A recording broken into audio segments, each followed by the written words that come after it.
Bienvenue sur Famille Foi Télévision. Alors aujourd'hui, nous sommes en train de discuter sur un sujet assez difficile, oui, pour beaucoup de personnes, surtout pour des personnes qui ont été victimes de ces actes, justement de ce que nous allons parler. Et c'est un sujet tabou, c'est un sujet que beaucoup de personnes n'osent pas parler, beaucoup de personnes ne veulent pas justement être autour de cette conversation parce que la société, ou bien peut-être certaines cultures, c'est tellement tabou, personne n'ose en parler. Nous parlons aujourd'hui de l'inceste. Alors, nous allons parler de la définition. Ensuite, nous parlerons de quelques causes de l'inceste. Par après, nous parlerons de la forme d'inceste la plus répandue, qui est justement entre le père et la fille. Et nous allons aussi parler des moyens de prévention, c'est-à-dire qu'est-ce qu'il faut faire pour éviter, ou bien voilà, pour éviter que ces choses-là se passent, c'est-à-dire que l'inceste se passe. Alors, par définition, simple inceste veut simplement dire le fait d'avoir des rapports sexuels entre parents proches. C'est-à-dire que ça peut être un frère et une sœur qui ont des rapports sexuels ou un père avec sa fille, la mère avec son fils, cousin, cousine, le frère avec plutôt l'oncle avec sa nièce, la tante avec son neveu. Alors, qu'est-ce qui cause ces problèmes d'inceste? Donc, il y a différentes raisons qui peuvent causer les problèmes d'inceste, notamment les addictions. C'est-à-dire que des personnes qui sont en addiction, notamment à l'alcool, à, euh, à la drogue et aussi à la pornographie. Donc ces personnes-là peuvent être vraiment une porte pour commettre des actes d'inceste. Une deuxième raison, pas une deuxième raison, mais nous parlons pas en termes en termes de numéros, mais nous allons juste parler des causes. Alors, une autre cause, ça peut être la télévision, le fait qu'on est un peu exposé au contenu inapproprié, d'une certaine façon, c'est-à-dire à la pornographie, et ça peut engendrer ces actes-là. Ça peut être aussi la promiscuité, le fait que il y a tellement trop de rapprochement d'une certaine façon parce qu'on n'a pas de choix, on vit tellement trop proche. Ça peut être une maison là où les gens habitent trop proches, les cousins, les cousines, tout le monde est confiné, tout le monde est là, tout le monde est juste là entassé. Et du coup, il y a plein de choses qui se passent. Ça peut être aussi le fait qu'une personne peut être victime d'inceste elle-même et la personne reproduit la même chose. Une autre chose, ça peut être les problèmes psychologiques, c'est-à-dire les conflits psychologiques. C'est-à-dire que la jeune fille, quand elle grandit, elle commence à ressentir un peu le besoin d'être avec un homme. Alors, au lieu de diriger ses pensées envers un homme à l'extérieur, elle peut commencer à manifester certains actes envers son frère. Et puis, le frère ou le père, au lieu de recadrer la jeune fille, donc le père l'accepte et le jeune frère l'accepte. Du coup, il y a un acte qui se produit. Alors, ça, c'est l'inceste. Et ça peut être aussi des problèmes de culture. Donc, dans certaines cultures, dans certaines familles, certaines personnes acceptent ces choses consciemment, ils n'en parlent pas. Du coup, ils savent que même la grand-mère sait que, en fait, l'oncle sort avec, il abuse de sa nièce et du coup, on n'en parle pas. Donc, ça devient un problème de famille qui est comme ça et ça se suit un peu comme de génération en génération. Il y a un autre problème, c'est-à-dire que c'est la puberté. Pendant la puberté, surtout les jeunes adolescents, les jeunes adolescentes, il y a tellement de changements qui se passent dans leur corps et ils commencent à développer justement des désirs sexuels et comme ils peuvent pas se contrôler quelquefois et donc du coup ils veulent expérimenter et alors ils peuvent commencer à expérimenter entre eux s'ils sont tellement proches et puis s'il n'y a pas vraiment des règles ou certaines mesures qui peuvent justement prévenir cela. Alors, la Bible nous parle dans le livre de Lévitique 18 et la Bible nous dit que tu ne je vais lire rapidement, au verset 7, précisément, le livre de Lévitique, pardon. La Bible dit que tu ne découvriras pas la nudité de ton père ni de ta mère. Si ta mère, tu ne découvriras pas sa nudité. Alors, la Bible condamne les actes d'inceste pour dire que c'est pas de Dieu, c'est pas bien.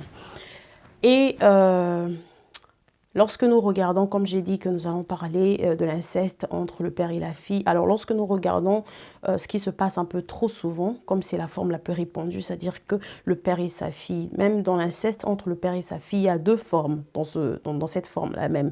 C'est-à-dire qu'il y a l'inceste qui se fait de façon consentie, là où la jeune fille, elle est adulte, elle accepte dans tous ses sens, c'est-à-dire qu'elle se dit qu'elle accepte de commencer à avoir une intimité, une relation intime avec son père, ou même la mère avec son fils. Donc ça, c'est quelque chose qui est consenti entre deux adultes, parents proches qui c'est-à-dire que qui accepte de commettre de tels actes. Il y a aussi une autre forme, c'est-à-dire que là où le père abuse, ou la mère abuse justement de son enfant, beaucoup plus le père qui abuse de sa fille, et puis il commet un acte d'inceste et justement d'abus sexuel envers son propre enfant. Alors, comment prévenir ces actes? Il y a plusieurs façons de prévenir ces actes. D'abord, en tant que chrétien, il est important d'avoir quand même certaines règles dans sa maison. Je sais qu'aujourd'hui, plusieurs personnes embrassent ce qu'ils veulent embrasser et on a toute sa liberté de faire des choses comme on le veut. Mais en tant que chrétien, il faut quand même qu'on ait un certain nombre justement de mesures établies, comme par exemple ne pas se laver avec ses enfants. Parce que, comme la Bible nous dit dans le livre de Lévitique, tu ne découvriras pas la nudité de ton père ou de ta mère, c'est la nudité. C'est-à-dire que je crois qu'on ne parle pas seulement de la nudité dans le terme de coucher avec cette personne. Quand la Bible dit que tu ne découvriras pas la nudité de ton père ou de ta mère. Alors, chers parents, je dis, qu'est-ce que vous faites lorsque vous vous lavez avec vos enfants? Les mamans, qu'est-ce que tu fais lorsque tu te laves avec ta fille, tu te laves avec ton petit garçon? Ils te voient dans toute ta nudité, même les papas, ils se lavent avec leurs enfants. Ça, c'est une chose d'abord qu'il faut éliminer pour éviter ce genre de choses. Parce qu'il y a de ces parents, ils sont habitués comme ça. Oh non, chez nous, c'est comme ça, il n'y a pas de problème. On est cool, on est bien, on est peinard, il n'y a pas de souci, on ne se fait pas des mauvaises idées. C'est ma fille, je ne peux rien faire de mauvais avec elle. C'est mon fils, je ne peux rien faire de mauvais avec elle. Ce sont juste dans ces ambiances-là que le diable peut justement ouvrir une porte pour que ces actes se passent. Il y a justement une autre raison de prévention, c'est simplement établir justement un moyen de communication efficace. C'est-à-dire que, surtout les mamans, je crois que les mamans, nous avons un grand rôle à jouer par rapport à cela. C'est-à-dire que rapprochons nos enfants de nous, que la conversation, que la communication soit vraiment aussi simple, assez ouverte, dans le sens que nous soyons, comment dirais-je, nous soyons justement des personnes auxquelles, lorsque les enfants ont un problème, qui se disent que j'ai ma mère, je peux vraiment me rapprocher de ma maman pour discuter de ce problème. Et évitons justement de beaucoup juger les enfants lorsqu'ils nous emmènent des problèmes. Parce que lorsqu'un enfant t'emmène un problème et du coup tu paniques, tu commences à juger sans pourtant prendre le temps de discerner, d'écouter l'enfant et de réfléchir, par après prier et demander l'orientation de Dieu. Comment est-ce que tu peux faire par rapport à ce que ton enfant t'a dit? Du coup, tu peux commencer à chasser ton enfant, parce que quand ton enfant t'emmène un problème, même si le problème te dépasse, du coup tu cries, tu commences à blâmer. Et, la prochaine fois, ce serait difficile que cet enfant vienne justement pour vous dire un secret, pour vous dire un petit truc, pour peut-être même vous dire une chose que vous pourriez peut-être prévenir.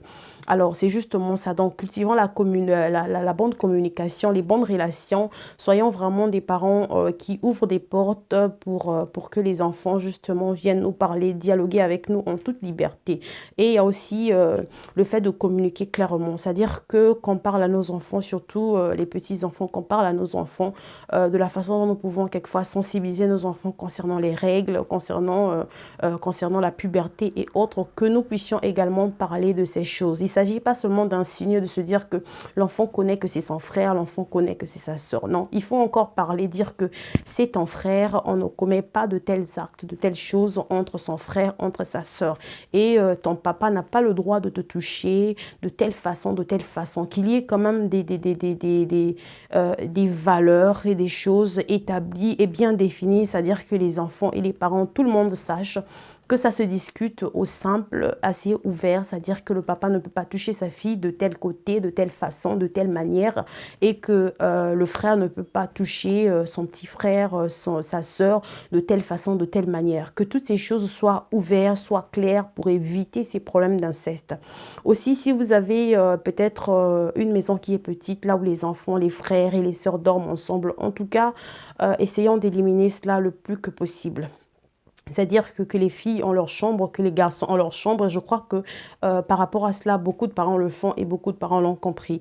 Il y a aussi une chose que j'aimerais justement souligner. Si vous avez des enfants qui ont assez d'écart, notamment le garçon avec son frère, qui ont assez d'écart, c'est-à-dire que le garçon est assez âgé, ne les mettez pas ensemble. Parce que ça peut être une porte. Il y a tellement de choses qui se passent dans les maisons que les parents ignorent, des choses qui se passent entre enfants que beaucoup de parents ignorent.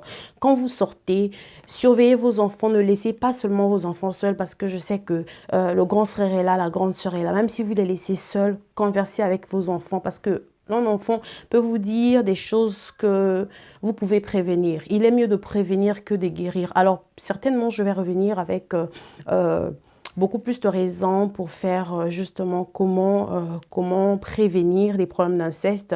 Sinon, moi, c'est Allegra Mombouli. Si vous êtes ici pour la première fois, je vous dis un grand merci. Si vous avez suivi la vidéo jusqu'ici, je vous suis énormément reconnaissante. N'hésitez pas de partager cette vidéo avec vos frères et sœurs, avec des personnes que vous connaissez. Pourquoi pas vous me laisser un commentaire et de me dire ce que vous pensez de la vidéo et quelles sont selon vous justement des raisons de prévention, justement des méthodes de prévention pour justement éviter qu'il y ait l'inceste. Je serais vraiment très ravie de faire votre connaissance et de connaître un peu ce que vous pensez sur le sujet.